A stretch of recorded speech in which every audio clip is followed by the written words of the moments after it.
देखो जन कल्याणी जो योजना थी 10 योजना इन्होंने पहले दी थी और मुख्यमंत्री साहब ने वो लगातार हर जनता के पास पहुंची है और डोर टू डोर पहुंची है और उनको फ़ायदा मिल रहा है। अगर मैं बात करूँ चिरंजीवी योजना के बाद जो 25 लाख का जो बीमा है उससे कई लोगों को फ़ायदा मिला है और लोग बड़े सा बड़ा इलाज फ्री करवा रहे हैं। और दूसरे से बीजेपी के लोग जो कहते हैं कि गहलोत सरकार रेवड़ियाँ बांट रही है, तो उनको बताना चाहता हूँ रेवड़ी पेट भरने के काम आती है। तो रेवड़ी भी पेट मतलब मान रहे हैं आपकी रेवड़ियां बांट रही है। बिल्कुल कमाल पका रही है हमारी रेवड़िया के लोगों के पेट भर रही है, गरीब परिवार का पेट भर रही है। इनको ये पता नहीं है। हम बात करें अजमेर की बात करेंगे, अजमेर के अंदर 20 साल से कुशासन चल रहा है बीजेपी का। विधायक इनके हैं 20 साल से, मेयर इनका वो भी बीजेपी से है, सांसद बीजेपी से है। एक सबसे बड़ी बात तो ये हंसी की आती है कि इनके पास प्रत्यक्ष नहीं मिल रहे हैं। सच्चाई तो ये है विकास विकास हम विकास की बात करते हैं। अजमेर के अंदर देखो विकास के 2 पैर हुआ करते हैं, 2 आंखें हुआ करती है, सब वो पूरा शरीर है विकास, ठीक है। तो एक तरह अजमेर में क्या किया इन्होंने, देवनानी ने एक टांग पकड़ी और अनिता बदल ने एक टांग पकड़ी और दोनों को चीर फाड़ के और मोदी जी की गोद में डाल दिया। ये अजमेर से विकास हुआ नहीं है। बात करेंगे अभी पीपल जो आया था उस समय की बात करेंगे तो पूरे अजमेर शहर के अंदर पानी भर गया। अनिता बघेल जी के वार्ड के अंदर, उनके क्षेत्र के अंदर पूरा पानी भर गया। 2.5 फीट का पानी है। 1600 करोड़ रुपए 1500-1600 करोड़ रुपए राज्य स्मार्ट सिटी के नाम पे पास हुए थे और इनके पास पहुंचे थे। इन दोनों विधायक ने पता नहीं क्या गोलमाल किया, सारा पैसा यहाँ पे चौपड़ दिया। विकास आना सागर क्या चौपड़ दिया, जबकि विकास नजर नहीं आया। पूरा आना सागर गंदा हो रहा है, बदबू आ रही है, भयंकर बहुत पब्लिक बाहर जा नहीं सकते पब्लिक। सर 20 साल से विकास की बात कर रहे हैं, आना सागर का विकास आपसे नहीं हो पाया। सबसे पहले तो मैं मुकेश जी को इनकी ईमानदारी और सच्चाई बोलने पर बहुत बहुत बधाई देता हूँ। ये मान रहे हैं कि 20 साल से न इनके विधायक जीतते हैं, न इनका सांसद जीतता है, न इनके पार्षद जीतते हैं। और वो ये भी तो कह रहे हैं आपने जीत के क्या कर लिया। ये इस बात का गवाह है कि ये मानते हैं कि धरातल पर कांग्रेस कहीं नहीं है और अगली बार इस बार भी पुनः एक बार भारतीय जनता पार्टी का परचम हम फहराएंगे। बिपरजॉय की बात भी यहाँ पर की। बिपरजॉय के समय पूरे राजस्थान ने देखा कि अजमेर के क्या हालात थे। बिल्कुल, अजमेर की मैं अगर बात करूं, विपरजॉय एक प्राकृतिक आपदा थी, लेकिन उस समय भी भारतीय जनता पार्टी के कार्यकर्ता, भारतीय जनता पार्टी के नेता, मैं कह सकता हूं हमारे प्रदेश अध्यक्ष ने पूरे क्षेत्र का दौरा किया। इनका एक नेता भी अगर आया हो तो मुझे बता दीजिएगा इनका एक भी नेता। साथ ही साथ एक आरोप और लगा है कि आपके उत्तर और दक्षिण के जो दोनों विधायक है, दोनों ने शहर के 2 टुकड़े कर दिए। ये आरोप भी अभी सुना है। कौन से 2 टुकड़े, इनसे पूछ लो कौन से 2 टुकड़े। हमारा देखिए, आप बार बार जनता से पूछ रही है कि आपका मुद्दा क्या है। मैं बताता हूँ जनता का मुद्दा क्या है। जनता का केवल और केवल एक मुद्दा है, कांग्रेस मुक्त भारत, कांग्रेस मुक्त अजमेर। कांग्रेस मुक्त भारत और अजमेर की बात हो रही है, क्या कहेंगे। देखो ऐसा है, ये करते हैं कांग्रेस मुक्त भारत, धीरे धीरे इनकी बीजेपी सिमटती जा रही है और पूरे हिंदुस्तान में कुछ 1-2 जगह पे बीजेपी की इनकी सरकार है, इनकी राज्य सरकार है, बाकी सिमट के रह गई है। जरा से आंकड़ों के अंदर इतनी भ्रष्टाचारी आ गई है। मोदी जी की बात करता हूं मैं, राजस्थान के अंदर आते हैं, एक सभा लेते हैं जयपुर के अंदर और कहते हैं कि राजस्थान का चुनाव मेरे चेहरे पे लड़ा जाएगा। मैं इनसे पूछना चाहता हूं, आप प्रधानमंत्री हो, मुख्यमंत्री नहीं हो, मतलब कहने का मतलब है आप मुख्यमंत्री, आप प्रधानमंत्री की सीट छोड़कर मुख्यमंत्री का चुनाव लड़ेंगे आप। तो देखिए खुशबू, यहाँ पर कई सारे सवाल हमें सुनने को मिले जिनके जवाब लेने की भी हमने कोशिश की और अब जनता के बीच जाइए और ये पूछिए कि विधानसभा चुनाव नजदीक है, वोट देने जाएंगे तो उनके जहन में क्या कुछ रहे।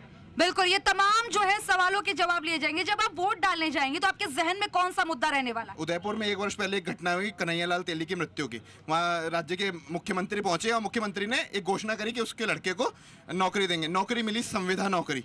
आज अभी थोड़े समय पहले की जयपुर में घटना हुई, एक मृत्यु हुई और उस मृत्यु पर तुरंत 50 लाख की घोषणा हुई। ये तुष्टीकरण की राजनीति राजस्थान में, सेकंड रेट नौकरी, ये बिल्कुल नहीं चलेगी, बिल्कुल नहीं चलेगी। इस तरह की तुष्टीकरण की राजनीति राजस्थान में नहीं होनी चाहिए। इस पर जवाब देना चाहिए कांग्रेस को। चलिए आपसे जवाब लूंगी, आपका क्या मुद्दा। आप मुझे ये बताइए कि आपके कौन से मुद्दे रहेंगे जब वोट देंगे तो जहन में क्या रहेगा। बड़ा मुद्दा है, बीजेपी के 2 विधायक है, सांसद है, भगीरथ चौधरी गायब है यहाँ के सांसद। और मैं आपको बताऊं ना, एक भी इंडस्ट्रीज नहीं है शहर के अंदर। खुद पार्षद महोदय के वार्ड से आता हूं मैं, आप जाकर देखो उनके वार्ड की क्या हालत है। ना नाली है, ना सड़कें हैं, बिल्कुल कुछ भी कुछ नहीं है। आप मुझे बताइए आपके क्या कुछ मुद्दे रहने वाले, जब वोट देंगे तो जहन में कौन सा मुद्दा रहेगा। मैम हमारा तो ये मुद्दा है कि जो सनातन की बात करेगा वही हिंदुस्तान पे राज करेगा। ये तुष्टीकरण की नीति नहीं चलेगी, नहीं चलेगी। विकास, ये विकास की बात कर रहे हैं भैया। 2014 में कितने एयरपोर्ट थे आप बताएं। कुल 37, आज 74 है। 9 साल में 67 साल इन्होंने राज किया, क्या करा? जक मराई है इन्होंने। IIM कितने थे, आज कितने हैं? एम्स कॉलेज 6 होते थे, आज 22 हैं पूरे देश में। ये होता है विकास। जब वोट देंगे तो जहन में कौन से मुद्दे रहेंगे? मैडम, मैं एक मुस्लिम हूँ, इसलिए मुस्लिम की बात करूंगा। मैं जिस वार्ड में रहता हूँ वहाँ 5000 मुस्लिम हैं, फिर भी कांग्रेस पार्टी ने वहाँ पे किसी मुस्लिम को पार्षद के लिए टिकट नहीं दिया। अब इस ऐसी बात होगी तो मुस्लिम कहाँ वोट देंगे कांग्रेस को? ये एक मुद्दे की बात की है मैंने। और भारतीय जनता पार्टी ने आज देश को कहाँ, इस दुनिया के नक्शे पे कहाँ पहुँचा दिया और आने वाले समय में कहाँ पहुँचाएंगे? तो वो घर घर मोदी, हर घर मोदी, मोदी मोदी मोदी मोदी। देखिए, आपको बताइए, आप लोगों का क्या कुछ मुद्दा आने वाला है? अच्छा, बता दीजिए, बहुत देर से परेशान है, लेकिन शॉर्ट में बताइएगा अपना मुद्दा, बाकियों के भी लेने। आज बहुत दुख की बात है, कांग्रेस ने उस व्यक्ति को अपना प्रत्याशी बनाया है जो कन्हैया लाल की हत्याकांड के लिए सकल हिंदू समाज सड़कों पे होता है, तो वो प्रत्याशी उसमें नहीं पहुंचते। लेकिन अल्पसंख्यक के मुद्दे पर एक ज्ञापन देने के लिए कलेक्ट्रेट पे जाते हैं तो कांग्रेस के प्रत्याशी वहां पहुंच जाते हैं। इसलिए जब मैं वोट देने जाऊंगा तो उनके खिलाफ में इस पीड़ा को लेकर के वोट दूंगा कि वो सनातन के खिलाफ में गए, वो सकल हिंदू समाज के खिलाफ में गए, वह ज्ञापन देने के लिए वह चले गए। जाति धर्म पे एक मुद्दा रहने वाला है, इधर किसके क्या मुद्दे रहेंगे बताइए? हमारे जैन तीर्थों को नरेंद्र मोदी ने बेचा है। केरल में हमारी जैन संत की हत्या हो जाती है। नरेंद्र मोदी, वासुदेव देवनानी, वसुंधरा राजे कोई भी उस मुद्दे पर बात तक नहीं करते। ST स्वर्ण सबको बांटने का काम किया। आप सबके घरों पे देख लो, झंडे अलग अलग हो गए। ये हिंदुओं को बांटने का काम कर रहे हैं, देश को बर्बाद कर रहे हैं। ये इंसानियत के नाम पे धब्बा है बात। आपका क्या मुद्दा रहेगा जब वोट देंगे? जहन में कौन सा मुद्दा रहेगा? मैडम, कांग्रेस का रहेगा। और विकास तो पैदा होने से पहले मार दिया इन्होंने। विकास है क्या? वो पैदा हुआ ही नहीं, से पहले मार दिया बीजेपी ने। इनको सिर्फ धर्म की राजनीति आती है, कुछ भी नहीं आता है। ये वोट सिर्फ राम के नाम मांगते, कुछ भी नहीं कर सकते, कुछ भी नहीं होगा इनका। कांग्रेस आएगी, रिपीट सरकार होगी, वापस कांग्रेस से प्रत्यक्ष ही आएगा। यहाँ पर बताइए मैडम, आप बताना चाह रही हैं आपका क्या मुद्दा रहेगा? देखिए, राजस्थान में ये लोग बड़ी बड़ी बातें कर रहे हैं कि बीजेपी समझ रही है। अरे राजस्थान में क्या पूरे हिंदुस्तान में कांग्रेस समझ रही है? क्योंकि मैं कहना चाहूंगी, धारीवाल जी इनके जो नेता है, कहते हैं ये तो मर्दों का शहर है, बलात्कार तो होते रहेंगे। और सुनो, इनके जो राजेंद्र गुणाजी है, वो राजेंद्र गुणाजी भ्रष्टाचार का परिचय है। वो लाल दाढ़ी लेके दिखा रहे हैं कांग्रेस ने भ्रष्टाचार किया है। साथ में जो इनके आके कटारा जी है, जिन्होंने RPSC में युवाओं का गला दबाया भ्रष्टाचार करके, ये कांग्रेस सरकार, इसको कभी नहीं होगा, रोजगार नहीं दिया है। मेरे बीजेपी वाले भाइयों ने हिंदुत्व की बात करी है और मैं अभी बता देता हूँ, ज्ञान जी भाई साहब का आर्य समाज द्वारा यज्ञ कराया जा रहा है, अभी लाइव चल रहा है, आप जाके देख सकते हो। ज्ञान जी भाई साहब, आर्य समाज द्वारा यज्ञ चल रहा है, या पांच कदम की दूरी पे, और पूरा आर्य समाज लगा हुआ है, पूरा आर्य समाज इनके साथ लगा हुआ है, और ये हिंदुत्व की बात करते हैं। ज्ञान जी भाई साहब 40 साल से RSS के साथ में है। चलिए देखिए, यहाँ पर भी देखिए, आपने बोल लिया, अभी और लोगों के भी सवाल ले लें। चलिए बताइए, आपका क्या मुद्दा रहेगा? मैम, ये लोग बात करते हैं कांग्रेस जैसे, आज प्रतिनिधिमंडल यहाँ आए हुए हैं, 4 साल हो गया, युवा बेरोजगार है। कहाँ युवा पढ़ रहा है? कहाँ युवा पढ़ रहा है? मेरे को ये बता दो कांग्रेस वालों, कहाँ युवा पढ़ रहा है? साले कहाँ युवा पढ़ रहा है? और सारे पेपर लीक हुए। आज युवा ने, मेरे पीछे जो दीदी रहती है वो फांसी पर लटक गई, क्योंकि उनका पेपर सही नहीं गया, सिर्फ वो फांसी पर लटक गई। और कांग्रेस वाले कहते हैं, और इनके नेता वहाँ पर आए भी नहीं। ये तो बहुत शर्म की बात है। मैम, मेरा मुद्दा यहाँ पर जो हमारे राजस्थान लोक सेवा आयोग की जो छवि है, वो कुछ समय पूर्व, आज से 4 या 5 साल पहले हमारा जो राजस्थान लोक सेवा आयोग है, इस छवि की पूरे ऑल इंडिया लेवल पे बहुत बड़ा एक इसका नाम था।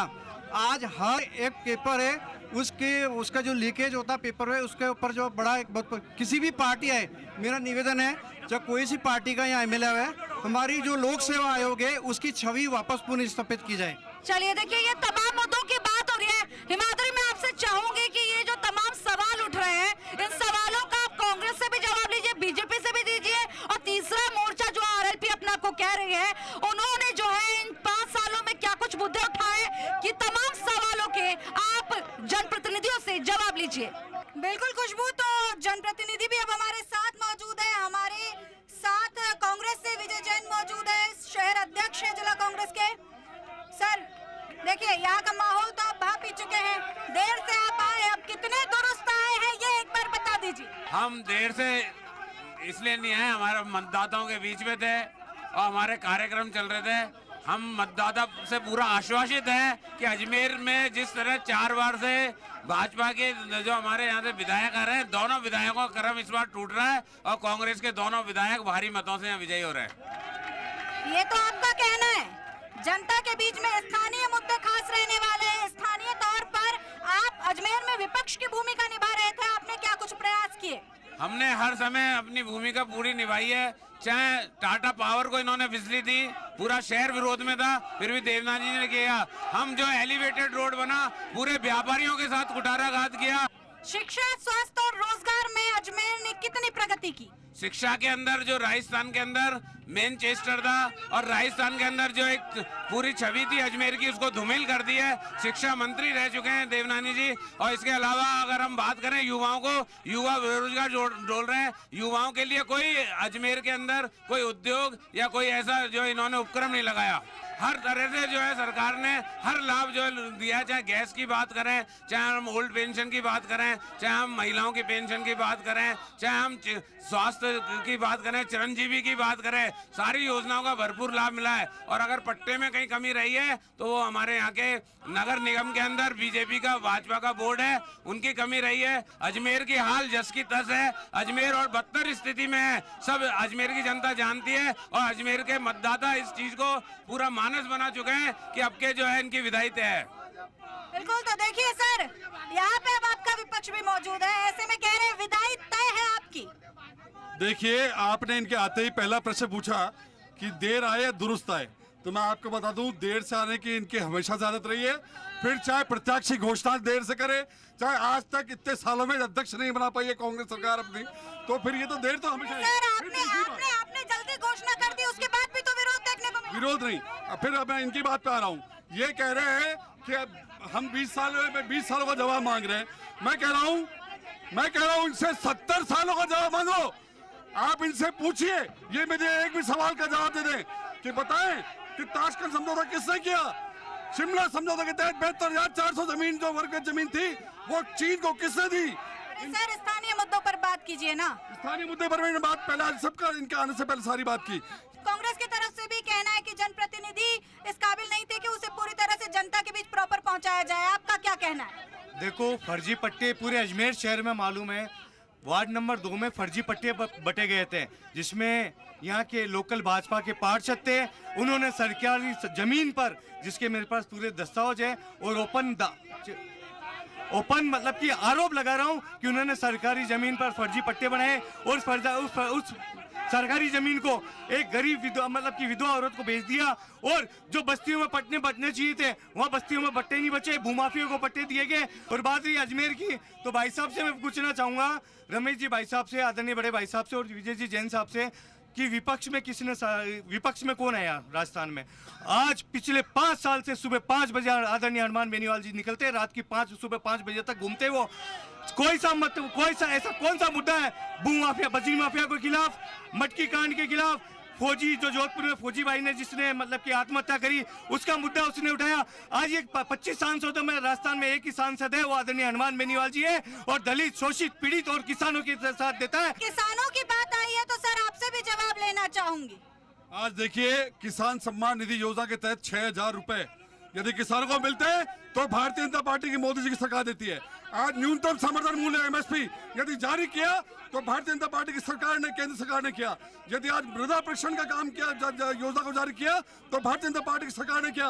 और ये इनके माननीय प्रधानमंत्री राजीव गांधी जी कहते थे कि मैं 1 रुपया बेचता हूँ और 15 पैसा पहुंचते हैं। आज मोदी जी है जिन्होंने सीधा डायरेक्ट बेनिफिट ट्रांसफर स्कीम के तहत खाते में पैसा पहुंचाया किसानों को। चलिए विजय जी से भी जवाब ले लेते हैं। विजय जी, किसानों की बात अब हो रही है, ऐसे में क्या कहेंगे? राज्य सरकार ने किसानों के लिए क्या कुछ किया? क्योंकि देखिए, राजनीतिक रोटियां किसानों के नाम पर बहुत सेकी जाती है। देखिए, राजस्थान सरकार ने हमेशा किसान का ध्यान रखा है, चाहे वह आपदा के समय के हो। अभी आपने देखा 7 गारंटी ली है, उसमें भी किसान का ध्यान रखा है उन्होंने। गोबर की खरीद भी 2 रुपए किलो से जो सरकार स्वयं करेगी। आज जो है सरकार ने जिस तरह किसानों को जहाँ तेज बारिश आई, आपदा आई, जहाँ तूफान आया, वहाँ मुआवजा पूरा दिया है। और जब बात करें हम शहरी रोजगार की और बात करें हम नरेगा की, तो यही विरोध जो है मोदी जी ने किया था, जिसके जो आज सार्थक हुआ है। कोविड के अंदर जो है सार्थक हुआ है, तो वही नरेगा साबित हुआ है। और जिस चीज को हमारे हमारे नेताओं ने जो चालू किया, आज उस चीज के लिए ये बात करें तो हमारे वो चीजें आज जनता भी मौजूद है, उनको जानना भी जरूरी है। खुशबू, ऐसे में देखिए किसानों की बात यहाँ पर हो रही है और अब समय कम बचा है। रैपिड फायर राउंड में पूछिए जनता से कि उनके मुद्दे इस बार विधानसभा चुनाव में क्या रहने वाले। माधुरी, तमाम मुद्दों के जो यहाँ पर जो मुद्दे हैं वो पूछे जाएंगे, और क्योंकि अब कांग्रेस का प्रतिनिधित्व करने के लिए उनके जनप्रतिनिधि आ गए हैं और उन्हें तमाम सवालों के जवाब देने होंगे। फटाफट अंदाज में बताइए आपके क्या सवाल है, ताकि कांग्रेस के जनप्रतिनिधि से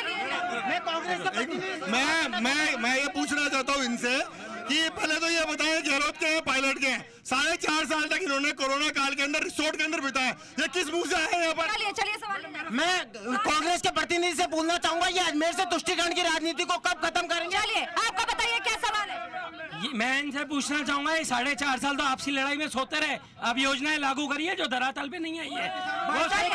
मैडम, किसानों की बात कर रहे हैं, राहुल गांधी जी कहते हैं सरकार बनते हैं 10 दिन में कर्जा माफ करेंगे, आज तक पता नहीं किसान आत्महत्या कर रहे हैं, और ये लोग कह रहे हैं हमारी योजना जो 25 लाख की अशोक गहलोत ने सारा प्राइवेट हॉस्पिटल से सेटिंग कर रखी है, सरकारी में ले जाते हैं, रेफर करते हैं, प्राइवेट में मोटा बिल उठाते हैं, गरीब जनताओं का टैक्स खा रही है। कांग्रेस ने 70 साल में देश को बेचा है, बर्बाद किया है। नरेंद्र मोदी जी ने देश को बचाने में ताकत लगाई है और उन्होंने कोरोना काल में लोगों तक दवाई वैक्सीन पहुंचाई है। साथ ही साथ नरेंद्र मोदी ने घर बैठे महिलाओं को उनके बैंकों में अकाउंट में पैसे डाल के घर बैठे पहुंचाया है, पेंशन पहुंचाई है। मैं कहना चाहती हूँ कांग्रेस सरकार से, इन्होंने 70 साल में देश को बेचने के साथ क्या करा है। चलिए, ये तमाम सवाल हो गए सर, आपने सवाल सुने। महिला, युवा, किसान जो कि अन्नदाता है, रोजगार मांगता है युवा, ये तमाम सवाल उठा गए, इनके जवाब दीजिए। देखिए, रोजगार की बात अगर युवा कर रहा है तो युवा बिल्कुल त्रस्त है। जब उन्होंने 2 करोड़ रोजगार प्रति वर्ष देने की जब मोदी जी ने बात की, और यहाँ हमने यहाँ 1,65,000 रोजगार जो अभी हमारे यहाँ राजस्थान सरकार ने दिए युवाओं को, और मोदी जी ने एक भी वादा निभाया। 2 करोड़ के हिसाब से आज हम 10 साल होने को आ रहे हैं, 20 करोड़ लोगों को रोजगार की बात कर रहे हैं, तो उनकी धोती बात है। और जब महिलाओं की बात है, जितना सुरक्षित हमारे यहाँ महिलाएं हैं उतना सुरक्षित आप देख सकते हैं, यूपी का हाल देख सकते हैं, आप MP का हाल देख सकते हैं, आप जगह जगह पे जो है जहाँ भाजपा की सरकार है वहाँ का हाल आप देख सकते हैं कि किस तरह का हाल जो है वहाँ महिलाओं का हो रहा है। अब बात कर रहे हैं पायलट और गहलोत की, तो पायलट गहलोत नहीं, कांग्रेस एक है, कांग्रेस एक जालिम पे लड़ रही है। आज हम बात करें अडवाणी जी का क्या किया, अडवाणी जी ने भारतीय जनता पार्टी के फाउंडर मेंबर थे, उन लोगों को आज किस जगह पूछ रहे हैं, आज कहीं भी जो है नेताओं की कदर नहीं कर रहे हैं। अगर कांग्रेस पार्टी एक ऐसी पार्टी है जो देश में चाहे युवा हो, चाहे गरीब हो, चाहे दलित हो, चाहे महिला हो, चाहे बच्चे हो, सबका ध्यान रख रही है। आज अंग्रेजी माध्यम की जो हमारी शिक्षा खुली है वो किसका ध्यान है? आज युवाओं को के लिए हमने जो टैबलेट बांटे या हम लैपटॉप दे रहे हैं वो किसके लिए दे रहे हैं? आज जो जिस तरह से हमारी सरकार ने जो काम किए हैं, हमारी सरकार ने चाहे ओल्ड पेंशन लागू की है, हमारी सरकार ने आम आदमी का, आम जनता का ध्यान रखा है। आज पूरे देश के अंदर 500 रुपए में सिलेंडर कहाँ मिल रहा है? आज मोदी जी सारी योजना की आप लोगों को खाली ख्वाब दिखाते हैं और आप जमीन पे कोई हकीकत नहीं आपकी। अच्छा, मैं एक सवाल मेरा भी है, मैं ये आपसे जानना चाहती हूँ, 8 में से पिछली बार 2 ही सीटें आपके पास आई थी, 5 बीजेपी के पास गई, 1 निर्दलीय के पास। इस बार कितनी आएंगी आपके पास, कितना एक्सपेक्ट कर रहे हैं? इस बार पूरी 8 सीटें पे आ रहे हैं हम, और ये स्थिति इनकी बौखलाहट है। 8 सीटों पर जो है कांग्रेस आ रही है और राजस्थान में कांग्रेस पुनः रिपीट कर रही है। ये इतिहास होगा कि राजस्थान में वापस कांग्रेस की सरकार आ रही है। चलिए, ये आपने दावे कर दिए। इधर बीजेपी और आरएलपी से कोई सवाल करना चाहता हूँ, फटाफट। मैडम, मैं कांग्रेस और आरएलपी से दोनों से सवाल करना चाहता हूँ कि आरपीएससी के अंदर कन्नी सिंह जी मकराना को इन्होंने सदस्य बनाया था, कांग्रेस ने कन्नी सिंह जी मकराना को सदस्य बनाया था, अब सदस्य वापस ले लिए। ऐसा क्या दबाव बना है कि राजपूत को ये सदस्य बनाते हैं फिर वापस ले लेते हैं? इस बार राजपूत कांग्रेस को सपोर्ट नहीं करे। मैडम, इन्होंने सनातन की बात करी थी, मैं कब से सोच रहा था बोलने जवाब दूं, क्योंकि हमारा ये भारत देश है, यहाँ सर्वधर्म एकता, ये हिंदुस्तान की विशेषता। अभी कुछ देर पहले कह रहे थे कि कांग्रेस के जो प्रतिनिधि हैं वो मैदान छोड़ के भागे। मैं इनको बताना चाहता 3 तारीख बाद में बीजेपी अपना मैदान छोड़ के भागने वाली है। मैडम, जिस तरह ये कह रहे थे तो राइट टू हेल्थ जब हमारे मुख्यमंत्री जी ला रहे थे, सबसे ज्यादा विरोध भाजपा वाले ही कर रहे थे। जो चिरंजीवी योजना का फायदा मिल रहा है ना, उसका विरोध ये लोग करते हैं और सबसे ज्यादा फायदा भी ये लोग ले रहे हैं। अब आपसे रिक्वेस्ट है, आप लोग पीछे हो जाइए, पीछे हो जाइए, पीछे हो जाइए, आप लोगों से रिक्वेस्ट है, पीछे हो जाइए। आप देखिए कि आपसे भी कई सारे सवाल किए गए, मैं सवालों का जवाब चाहूंगी आपसे। आपसे रिक्वेस्ट है, आपने सवाल कर लिया, आपसे देखिए, माननीय विजय जी जैन साहब ने कहा कि योजनाओं की बात करी। आज मैं कहता हूं कि जो राज्य सरकार की योजनाएं हैं, आप मुझे बताओ कौन सी नई योजना लागू की। आज किसानों की इन्होंने बात की, 2000 यूनिट बिजली फ्री देने की बात करते हैं। अरे गांवों के अंदर बिजली आएगी तभी तो फ्री दोगे, बिजली आती नहीं है। यहाँ जो 200 यूनिट बिजली फ्री देने का घरेलू उपभोक्ता को वादा किया, आज फ्यूल सरचार्ज के नाम पर, आज उस पर अनेक नगरीय उपकर के नाम पर इतना जबरदस्त बिजली का बिल आ रहा है कि आम आदमी उस बिजली के बिल को चुका नहीं पा रहा है। आज जो चिरंजीवी योजना की बात करते हैं 25 लाख तक की, मैं कहता हूँ आप एक भी सबूत ला के दे दीजिए जिसमें किसी भी आदमी को 10 लाख तक का भी अगर मुआवजा इन्होंने दिया हो। अच्छा, एक सवाल मेरा भी है, जनता के सवाल का आपने जवाब दिया। मैं ये जानना चाहती हूँ कि कांग्रेस बार बार कह रही है कि महंगाई राहत कैंप से हमने फायदा लिया, करोड़ों लोगों ने रजिस्ट्रेशन कराया। इसी के साथ कांग्रेस का ये कहना है कि right to health, right to education, Chiranjeevi Yojana, OPS की बात कर रहे हैं और 7 गारंटी की बात कर रहे हैं। तो ये कितनी बड़ी चुनौती बीजेपी के सामने इस बार? ये हमारे लिए कोई बड़ी चुनौती नहीं है, क्योंकि जनता समझ चुकी है। जो स्मार्टफोन देने की बात करी, आज आधी से ज्यादा जनता जिनको फोन नहीं मिले, जो फोन मिले वो ब्लास्ट हो रहे हैं। केवल उसके नाम पर इन्होंने बहुत बड़ा घोटाला किया, कांग्रेस सरकार ने घोटाला किया। 18 करोड़ का घोटाला पूरे प्रदेश में इन्होंने अपने चहेतों को टेंट कर दिया उस योजना के नाम पर। मैं इसकी बात कर रहा हूँ कि पूरे घोटाले की बात करती है। सर, आपसे लास्ट कमेंट चाहूंगी। देर निर्दलियों का कहना है कि आप लोग कहीं स्टैंड नहीं करते। अब आप बताइए, कांग्रेस अपनी योजनाओं की बात कर रही है, बीजेपी पूरे टक्कर में बात कर रही है, मोदी सरकार की नीतियों की बात कर रही है, आप लोग कहाँ स्टैंड कर रहे हैं? देखिए, एक बात बताइए, 5 साल कांग्रेस 5 साल बीजेपी आती है ना। कांग्रेस बीजेपी वाले के पत्ते खोलती है ना बीजेपी कांग्रेस वाले के पत्ते खोलती है। तो कहीं ना कहीं ये 60 गांठ की राजनीति है। कांग्रेस की सरकार में भी आज कितने घोटाले हो रहे हैं और भाजपा में भी कितने घोटाले हुए, लेकिन कांग्रेस ने अभी तक क्यों नहीं इनके घोटाले को उजागर कर रहा। और भाजपा सरकार आती है जब कांग्रेसियों को क्यों नहीं घोटाला उजागर कर रहा। आज भूतपूर्व मेयर जिनके ऊपर करोड़ों रुपए का घोटाला लग रहा है अजमेर में, आज तक क्यों नहीं उजागर किया गया? क्यों कांग्रेस ने इनको बचाएगा? जब इनकी गिरफ्तारी के आह्वान निकल रहे थे, जब यहीं के भाजपा कांग्रेसी के प्रतिनिधि थे, उनको बचाया। आखिर क्यों? ये 7 गांठ की राजनीति है। 5 साल आपका हो, 5 साल हम का है, और जनता के बारे में और जनता को लूटते रहे, इनकी राजनीति है। चलिए देखिए कि हमने बीजेपी, कांग्रेस और आरएलपी समेत निर्दलियों के भी हमने यहाँ पर